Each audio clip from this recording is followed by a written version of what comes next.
Sebelumnya, saudara, ada juga kericuan angkutan online dan konvensional yang terjadi di Tangerang dan Bandung, Jawa Barat. Pemerintah sempat memutuskan segera memberlakukan revisi peraturan soal aturan taksi online yang memuat 11 poin dan ini sudah diumumkan. Salah satunya ada pemberlakuan tarif atas dan tarif bawah bagi taksi online. Namun pihak Organda menuntut taksi online agar sama-sama juga menggunakan seperti mereka plat kuning atau sebagai sebuah perusahaan transportasi. Berikut pernyataan dari Direktur Angkutan dan Multimoda Kementerian Perhubungan Cucu Mulyana dan juga Ketua Umum DPP Organda Adrianto Joko Sutono kepada Liviana Cerlisa, jurnalis Kompas TV dalam program Kompas Malam kemarin.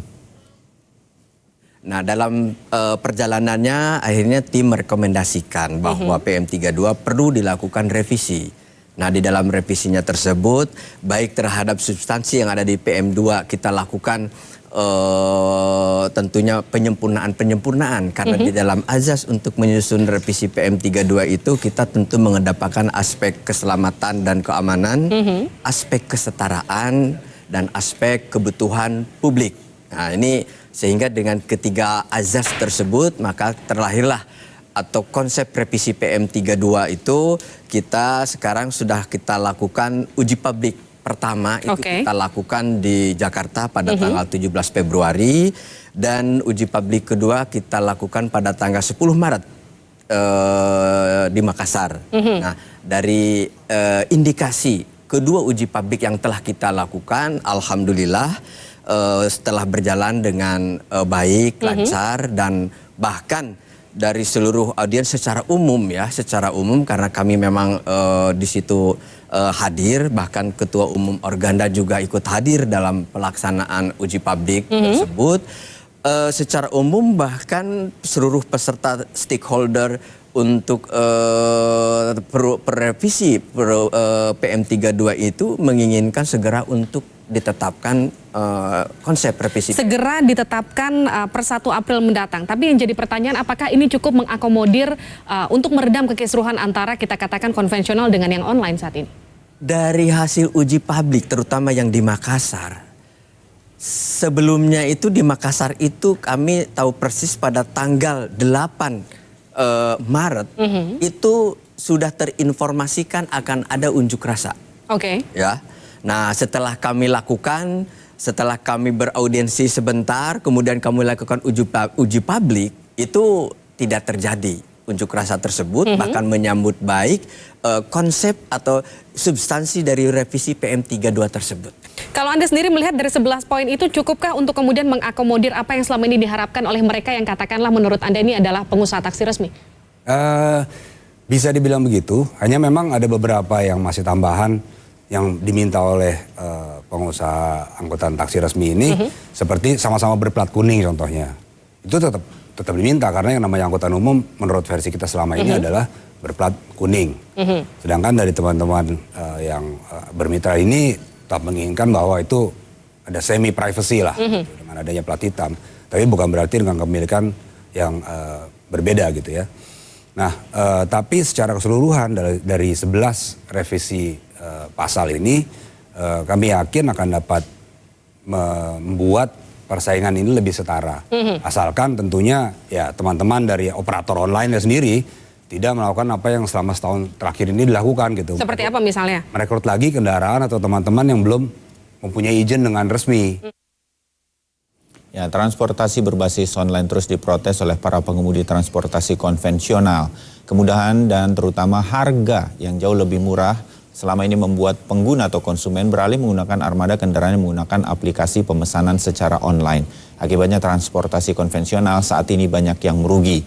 Nah, untuk membahasnya hadir di studio Mustafa dari bidang pengaduan YLKI, Yayasan Lembaga Konsumen Indonesia, dan yang akan kami ajak untuk berbincang apa saja sebetulnya masyarakat selama ini mengadukan apa saja kepada YLKI. Selamat pagi, Bung Mustafa. Ya, selamat pagi, Pak. Ya, terima kasih banyak nih sudah hadir. Nah, kalau kita melihat kemarin di Solo terjadi lagi, sebelumnya di Tangerang, berkaitan dengan persaingan yang kemudian merambat ke bawah begitu, dengan adanya revisi undang-undang yang baru, ada tarif atas dan bawah, salah satu poinnya dari 11 poin. Akan mampu meredam ini atau tidak? Walaupun tadi di cuplikan dialog dari Kompas Malam kemarin cukup puas di Makassar katanya, sudah diuji coba. Bagaimana? Kalau kita melihatnya seperti ini, Mas.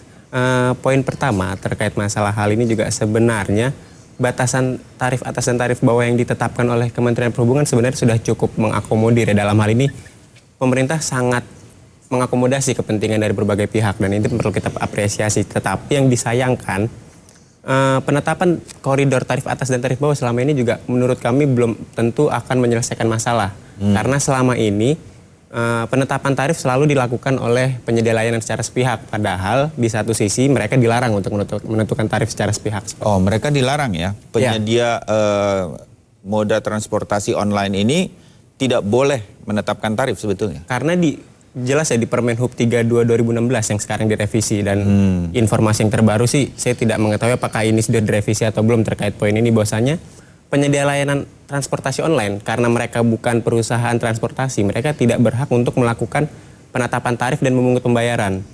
Karena itu sudah masuk core bisnis dari usaha kegiatan transportasi dan mereka selaku perusahaan non penyedia layanan transportasi seharusnya tidak diperkenankan untuk memungut tarif atau memungut pembayaran dari konsumen seperti itu. Oke, saya berdiri sebagai konsumen saja sedang ketemu dengan kakak saya nih kan di YLKI begitu kan ya. Saya lebih muda Pak. Iya, yang selama ini melindungi konsumen. Yeah. Kalau begitu, kalau iya itu aplikasi online yang mengatur transportasi lah begitu sebut saja seperti yang selama ini digunakan oleh masyarakat, kita konsumen jadi lebih tahu bahwa sebetulnya bukan perusahaan yang menentukan. Harusnya siapa kalau begitu? Seharusnya gini, untuk yang menetapkan tarif seharusnya ditentukan menurut Permen Hub 32 2016 adalah penyedia layanan transportasi, bukan penyedia aplikasi. Ya. Nah, dalam hal ini juga makanya diwajibkan bagi penyedia layanan aplikasi harus bekerja sama dengan penyedia layanan transportasi.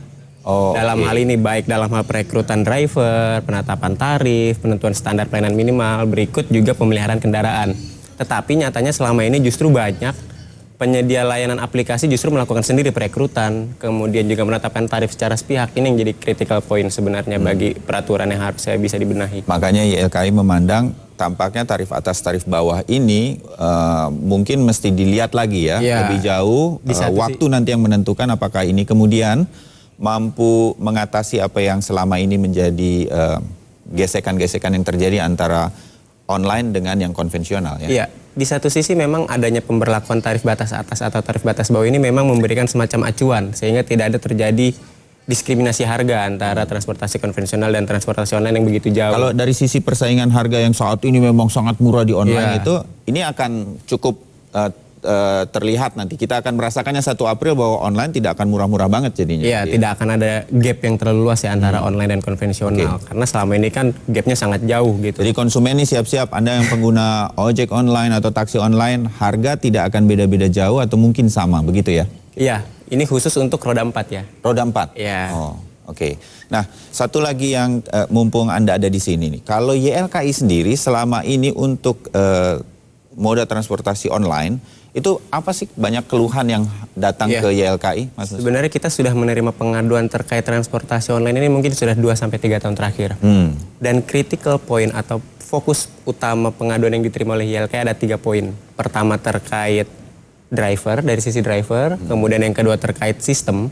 Dan yang terakhir masalah penyelesaian sengketa atau penyelesaian komplain handling seperti itu. Kalau driver tuh secara singkat apa yang dikeluhkan? Iya, sebenarnya standar ya, mulai dari perilakunya kurang ramah, kemudian penampilannya kurang rapi, kemudian juga mungkin keterlambatan dalam penjemputan atau jalannya muter-muter dan lain sebagainya itu normal seperti itu. Yang disayangkan memang selama ini tidak ada acuan baku seperti apa standar pelayanan minimal dari driver transportasi online. Karena saya sendiri pernah mengalami gitu kan, saya naik transportasi online dan driver hanya pakai kaos oblong, bahkan hanya mungkin ya pakaian ya intinya kaos yang menurut saya tidak layak atau tidak enak dipandang mata seperti itu. Itu sebenarnya jadi salah satu critical point terkait hak konsumen atas kenyamanan dalam mengkonsumsi. Ya, seperti itu. Oke, yang tadi yang kedua sistem, saya tertarik dengan yang ketiga mengenai keluhan mengenai apa kalau terjadi sengketa atau apa komplain, komplain. Karena memang ini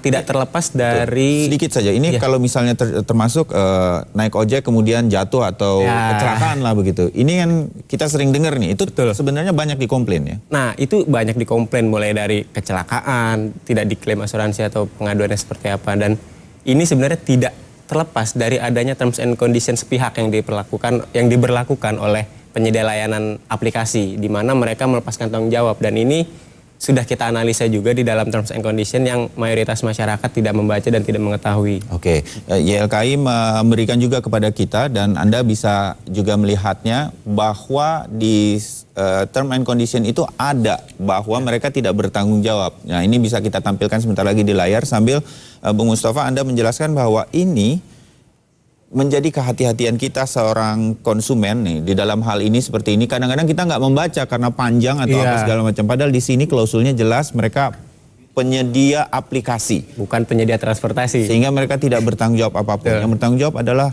drivernya atau pengemudinya. Lah kadang-kadang kan orang kecil juga kan, itu yang susah ya. Sebenarnya gini, seharusnya ya kalau kita lihat dari sisi perikatan antara kedua belah pihak, baik konsumen dan penyedia aplikasi ataupun driver. Selama ini kan kalau kita lihat hubungan kontraktualnya, konsumen melakukan hubungan kontraktual dengan dalam hal ini penyedia aplikasi. Dan harusnya penyedia aplikasi juga setidaknya memediasi atau membantu untuk menyelesaikan. Bahkan kalau perlu harus bertanggung jawab, dan ini masih menjadi PR kita bersama untuk menentukan atau menetapkan kebijakan penyelesaiannya seperti apa. Seluruh perusahaan aplikasi penyedia jasa transportasi ini memang klausulnya seperti ini atau ada yang sudah memperbaiki, ada yang sudah punya asuransi? Mayoritas ada seperti itu. Dari 3 penyedia layanan aplikasi yang kita pelajari terms and condition-nya, yang kita bersumber dari website resmi masing-masing, memang ketiganya menyangkal untuk bertanggung jawab apabila ada ekses negatif yang diterima konsumen ketika kita menaiki atau menumpang kendaraan atau transportasi yang disediakan oleh mereka. Oke, dan ini harus menjadi kehati-hatian ya. Ya, betul. Bagian akhir, Bung Mustafa, apa yang menjadi pesan dari YLKI untuk konsumen? Walaupun sudah ada revisi yang mudah-mudahan 11 poinnya lebih melindungi konsumen pada 1 April nanti. Tapi apa yang harus tetap diperhatikan? Sebenarnya terkait permasalahan yang dialami konsumen ya, ada beberapa poin yang kita sampaikan dari YLKI ini, dan ini juga terkait dari Hari Hak Konsumen Sedunia kemarin kita sudah melakukan launching, bahwasanya konsumen perlu lebih aware terhadap hak-haknya, kemudian konsumen juga harus lebih teredukasi terkait masalah unfair contract terms yang selama ini ada, dan yang tadi kita contohkan kan terms and condition yang diberlakukan. Itu juga harus menjadi perhatian penuh dari konsumen.